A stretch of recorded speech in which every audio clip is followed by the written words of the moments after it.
All right. Hey, welcome to Rethink the podcast. My name is Cole. This is Jim. And you're on episode 1. This is it. This is the start. You were there. You were there first, right here when it launched. We're going to learn all sorts of great things. I'll bring a lot of great things to the table. Kanye West, Chris Brown, all sorts It's a good thing it's on video because you look good in that shirt. Yeah, my shirt underneath it's even tighter, so we might switch to that halfway possible? through. I don't know. I looked for a tighter shirt, and this is all I could get to. I went hunting right before I got here. I actually have bird blood in my fingernails and on my face. You look perfect, though. Thank you. Absolutely perfect. Yeah. That's so good. Hey, as you're listening, if you have questions, we have an email set up, rethink@flatirons.com. Yeah, and what we're going to do with that is anytime during this podcast, if something comes up, or maybe it doesn't have anything to do with what we've talked about, you can just submit a question, rethink@flatirons.com, and then our plan is either to answer that in the next podcast, or we're trying to get this thing going that I want to call like Old Fashioned Friday, because that's like my favorite drink, OFF. OFF, baby. Yeah, and then Drink Friday we'll come up with a kind of a real short form. We'll answer 2 or 3 questions. Mm-hmm. And again, we're launching this on YouTube, but Cole, we're trying to expand it out to other platforms too, right? iTunes for Android listeners, we'll do Stitcher or something like that. We're working on what that looks like. Stitcher? Stitcher. Yeah. I'm so old. I don't even know what that is. I only know what it is because of old podcasts. I don't know what it is because of I don't do the Android thing. Yeah, but there are some people we can't. There's some we have to open up our minds. Confused individuals. Oh, yeah. We'll get them to rethink and switch over to the Apple dominance that controls the world. Maybe get rid of that flip phone. As they should. Maybe. It's 2019 now. It is. It's about time. It is. Hey, so we launched a new series this weekend, which all the responses I've gotten, people are jacked up. People are already challenged. People are already pushing into it. Yeah. From the weekend so far, what you were the one who taught, but as you were doing that, what did you learn? What did you process as you were thinking through that? You're like, this is something I want to lean into over the next 5 weeks, 6 weeks for myself.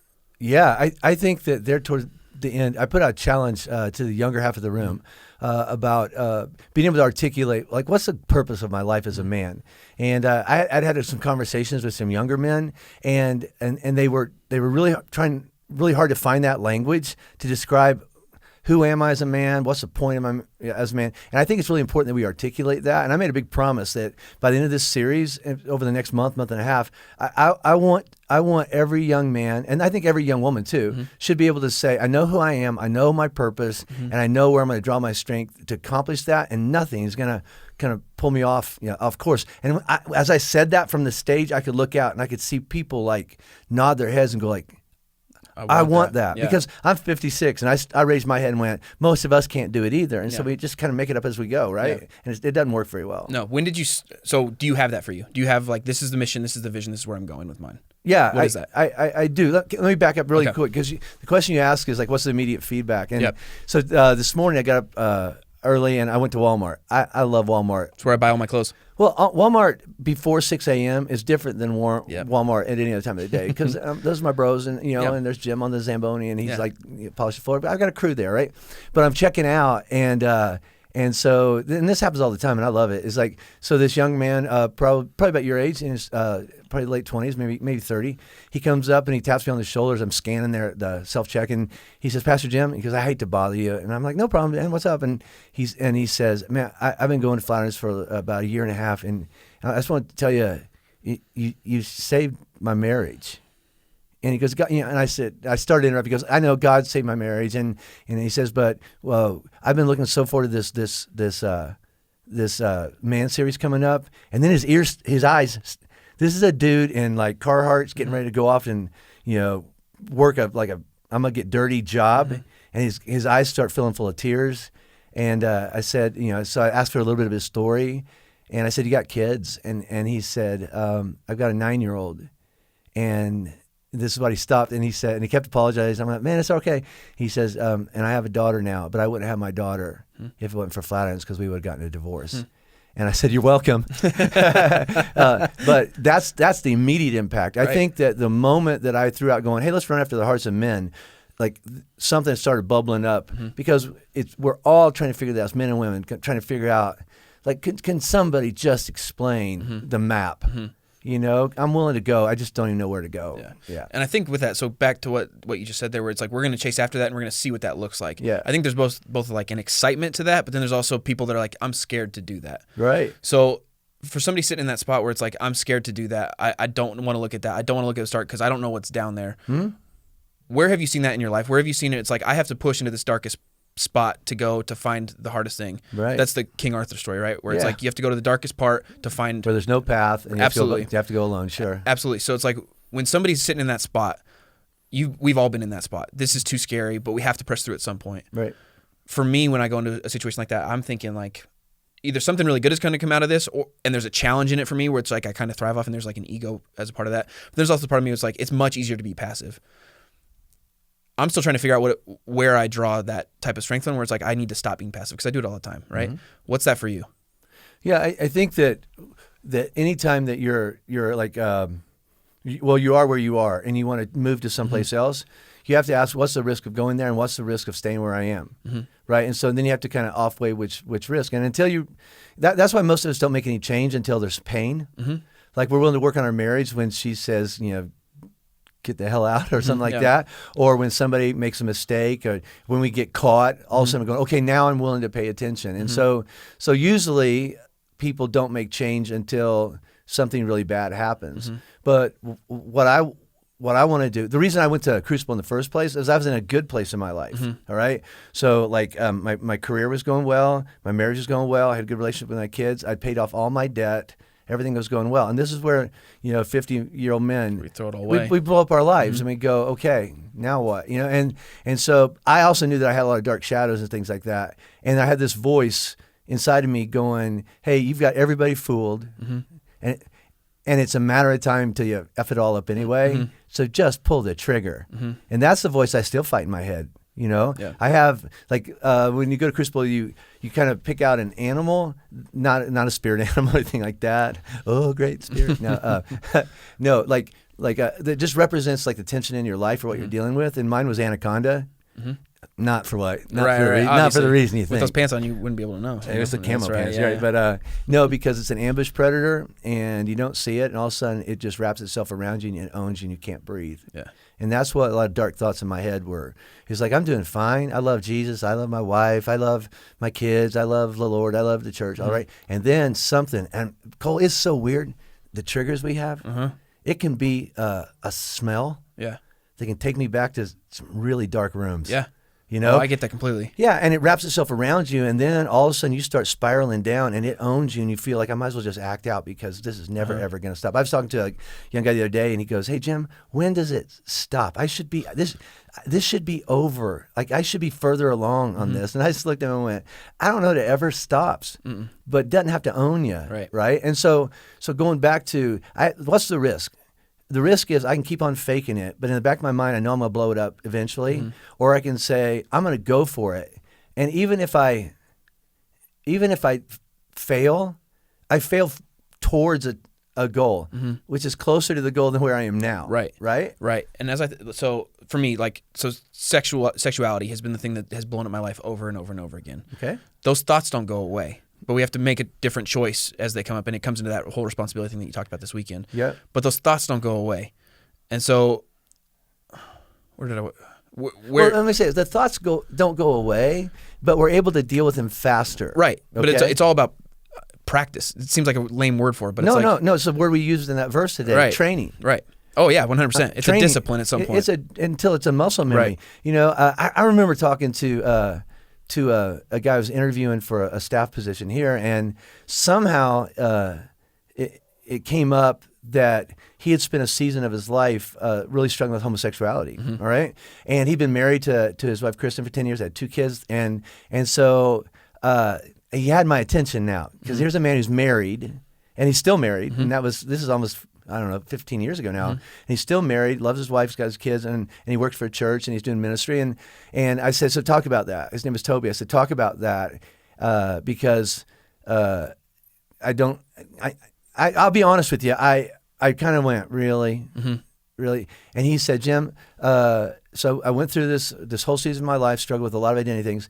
And he said, I'll be honest with you. Every once in a while, another man, he'll catch my eye. And I have to take that thought captive and bring it back and tell myself who I am and let it kind of calm down. And I let Kristen know. And I said, that's the first That's the first time anybody's ever been honest about that. This whole idea that I got cured, whatever that means, or fixed, heterosexual, homosexual, extramarital, whatever that is like if I think you're naive if you go, hey, I prayed to prayer. Now, you know what? All things are possible, right? Yep. And I know people that have prayed to prayer and they never wanted to drink again and they were cured. But most people is I get up every day and have to make a choice, and that's what it is with the sexuality thing you're talking about. Choice. Yeah, I mean, so something's going on in your wiring, and God could fix it, or He could say, "My grace is enough, and I'm gonna walk through it with you." Yeah. I wish God would somehow touch my mind in such a way that I don't have those dark anaconda thoughts anymore. Wouldn't that be great? It'd be great. And every time I hear somebody say, "Yeah, I prayed a prayer and I didn't feel that," and never was tempted to do that again, there's part of me wants to go, well, good for you. For the other 99.9% of us, it's every day we have to take that thought captive and go, okay, what did God say is true? Yeah. What does God say is true? There's a guy that I've been working with as he's processing a lot of anger type stuff, and he's new believing in Jesus. Like, it's been a couple months, and he's been working through this stuff where he's been angry for 40 plus years. And yesterday we had a conversation in the lobby, and he was like, honestly, he goes, honestly, I've been praying about it a lot, like intentionally asking for help in this one area, and I realized during your talk that I actually feel lighter because I'm not holding on to that anymore, and God like took it away. And my initial reaction was like, really? I wish you did for me. Yeah, because it's like that's 28 years of my life where I'm like, I've struggled in this and this and this, and you never take it away, and it's frustrating because but then it jumps into that victimhood mentality of like, it's not my fault, He hasn't taken it away yet. And so it's had to been a choice of like, I have to communicate those things with Taylor when I get in those dark headspaces, because I just fall apart at some point and it all breaks down. Right. That doesn't go away, and you're double my age, and that doesn't go away. But yeah, and I think that it just, talking about moving from here to there, we've tried 27 different things and it didn't go away because somebody promised us it would go away. Yeah. And maybe it will, but Jesus says, so there's that verse in the Bible where Paul says 3 times I prayed for this thorn to be taken out of my flesh, and Jesus said no all 3 times.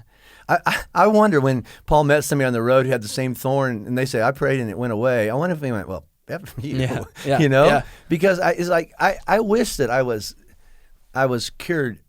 But here's the other thing I know.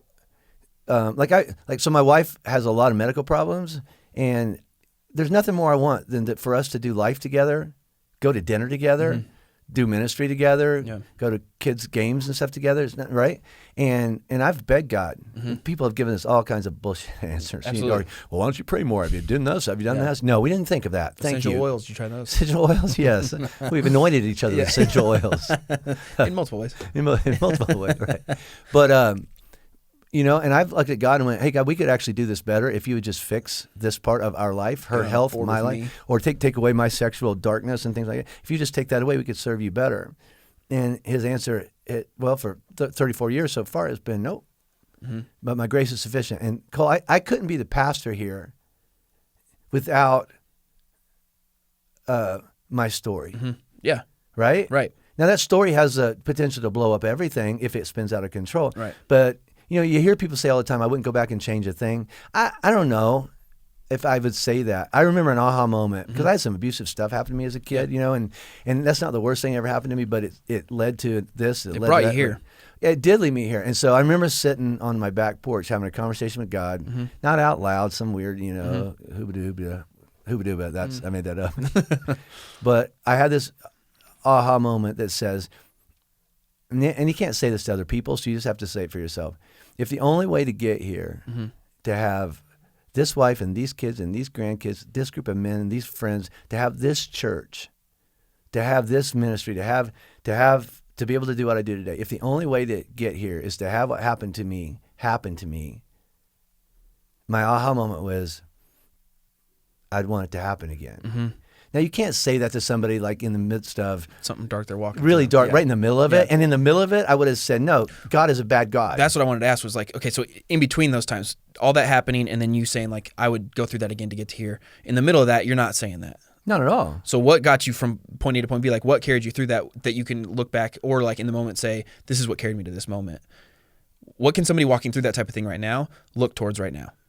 Because it's really easy for us to go, oh, look to Jesus. But at some point, people are like, Jesus left me, What did I never felt Jesus left me. It was this weird mixture, this cocktail type of thing of going, I believe in Jesus, but I got a wolf chasing me. All right. I always say, this is mostly men listen to this, you think? Yeah. There'll be some women, but. Yeah. I always say, I don't have a big wiener, but I got a big truck. Yeah. Big church. Yeah. Big, and that's hypothetical listening audience. Yeah. Because my point is fear, shame, and insecurity can get you out of bed in the morning, and you're going to go out there and prove that you're not that little weak whatever. Nobody's going to do that to me again. And my proving ground was, I'll show you. I'll go build a big church.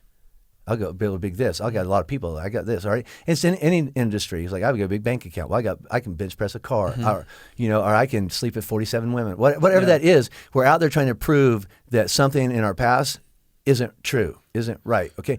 But I always loved Jesus. Yeah. Right. Yeah. And so, but it's this weird cocktail of going, I love Jesus, and I've got a demon chasing me, all right?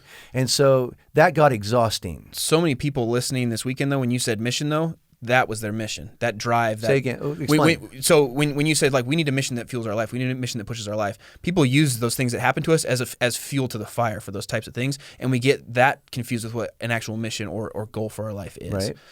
So what changed? You had that, you've been talking in the past tense this whole time of you had that pushing you, driving you. What changed to flip it to this is what's driving my life now? Yeah. So I was trying to let that wolf of fear, shame, and insecurity chase me, and I tried to prove that I was enough and I was strong, and I'll prove to you, wolf.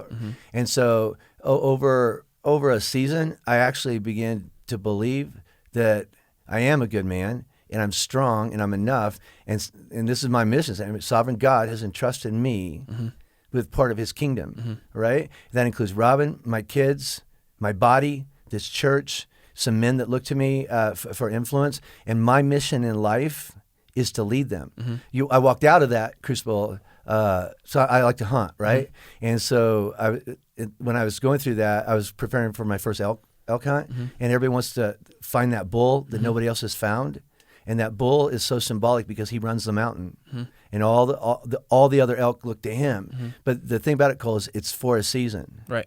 And for a season, that herd bull runs the mountain, and he is the undisputed. Everybody looks to him, and he has taken on the responsibility. If you walk onto his mountain, you're not supposed to be there. You're gonna have to deal with him, right? And I started identifying, going, that's a lot of responsibility. And that's what God's chosen me to do. And I better lean on him hard. And when I began to articulate that, I saw men going, yeah, Jim, we see that in you. And I'm like, you see me as herd bull. Like, yeah, that's why we're here. And then I began to believe what God says is true about me. I began to believe it's true. And then I started hearing men, like I remember sitting in Uganda with you a couple of years ago, and you look across the steps and go, you're my leader, right? And I'm like, dude, you don't need me to lead you. And then you and several of those young campus pastors started going, this is what we see in you. This is what we believe in you. We'll follow you. And I'm like, whew, that's a lot of responsibility. Yep. I better get some more stuff together. And I felt like I was already leading at a good level there.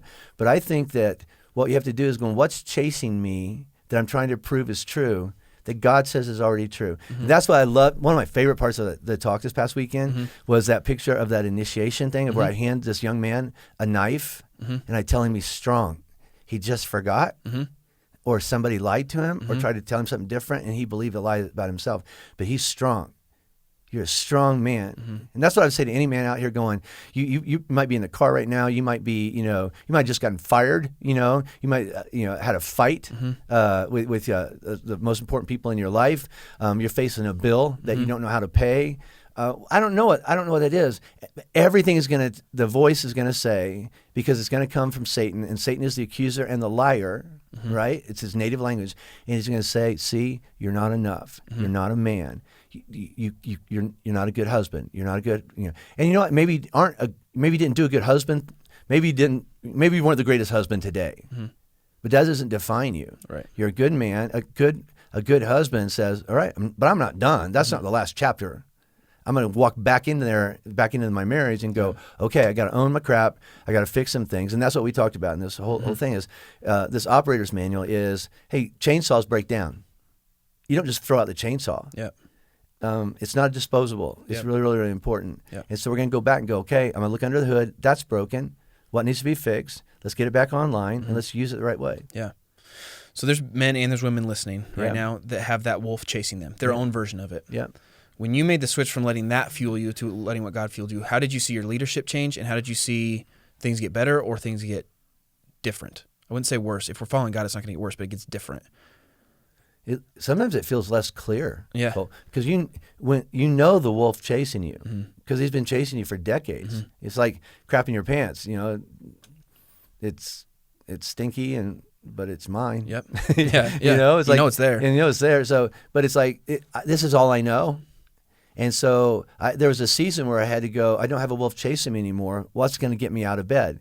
And the vision had to keep on coming back and being recast. And to go, okay, no, this is true, this is true, this is true, and then coming back to that. And that's why it's so important. Because like when I've stumbled along the way the last several years, before, when a wolf's chasing you, you're so driven, like, it doesn't feel like you need anybody else. And now that you're out there on your own with a vision in your life, when you stumble and fall and you don't have anybody around you, you just look over your shoulder and go, the wolf's back.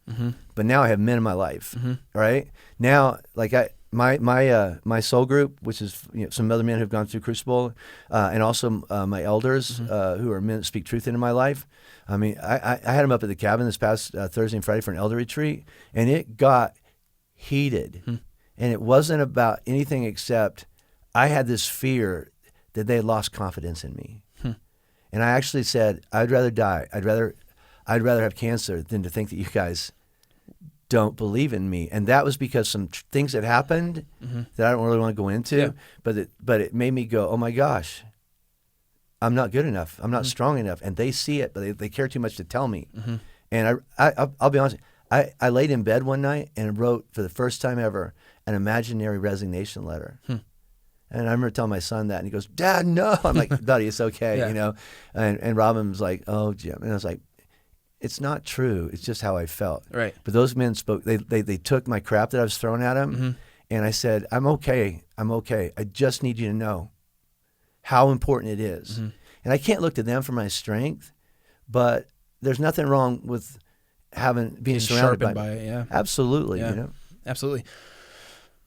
So from stage this past weekend, you pushed into men and women hard. Yeah. You challenged them. But there's things that you couldn't have said from stage, there's things that you cut out. Is there something that you didn't say this weekend that over the next 5 weeks we need to be thinking through that you can't say from a church stage that you want to challenge somebody with? Yeah. Well, first of all, this is the first talk, I intentionally ran my talk by some ladies. Yeah. And they gave me some really good perspective. I think it strengthened it. I did too, because like Lindsay, who runs all of our student ministries, she brought a great perspective that basically, my first point said, don't bully or don't point anything out in this man's life. Also, you're part of the problem. And the third thing is you're pretty much stuck. You shouldn't have married him in the first place.